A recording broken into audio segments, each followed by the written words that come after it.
ইমোতে আপনি video call, audio call বা ছবি ভিডিও সেন্ড করতে বা শেয়ার করতে পারছেন না, যেমন ভিডিও কল বা অডিও কল দেওয়ার সময় সেম এই সাইনবোর্ড মতো অপশানটা চালু হচ্ছে। এছাড়াও আপনি কোথাও ছবি বা ভিডিও সেন্ড করতে পারছেন না, এই সমস্যাগুলো আপনি সমাধান করতে পারবেন। কিভাবে করবেন দেখাবো। চ্যানেলে নতুন হলে প্লিজ সাবস্ক্রাইব করবেন এবং বেল বাটন বাজাবেন। ফেসবুক হলে ফলো এবং শেয়ার করবেন প্লিজ। আপনি এখানে কল অপশানে ক্লিক করবেন, তারপর এখানে এই সেটিং অপশান দেখতে পাচ্ছেন, এই সেটিংয়ে ক্লিক করবেন। সেটিংয়ে ক্লিক করার পরে সেম এই ইন্টারফেসটা শো হবে। এইখানে আপনি কি করবেন, যে পারমিশন অপশানে ক্লিক করবেন।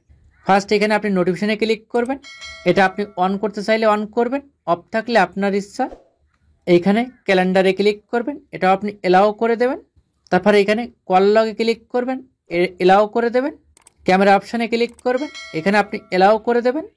কন্ট্যাক্টে ক্লিক করবেন, এলাও করবেন। ব্যাগে আসি, লোকেশানটা আপনার ইচ্ছা।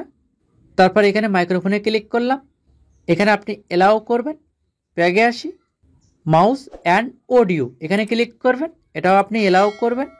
ব্যাগে আসি, তারপর এখানে ফোন অপশানে ক্লিক করি, এটাও এখান থেকে আপনি এলাও করবেন। ফটো অ্যান্ড ভিডিও অপশানে ক্লিক করবেন, এটাও আপনি এখান থেকে এলাও করে দেবেন। আমি এই তিনটা অপশান নট এলাও করে রাখলাম, আর বাকি সবগুলো কিন্তু এখান থেকে আমি এলাও করে দিলাম। আপনি এইগুলো এলাও করবেন। তারপর ব্যাগে আসি, ব্যাগে আসার পর এখানে আমি কল অপশানে ক্লিক করলাম। এখন কিন্তু অডিও কল, ভিডিও কল সবটাই যাচ্ছে।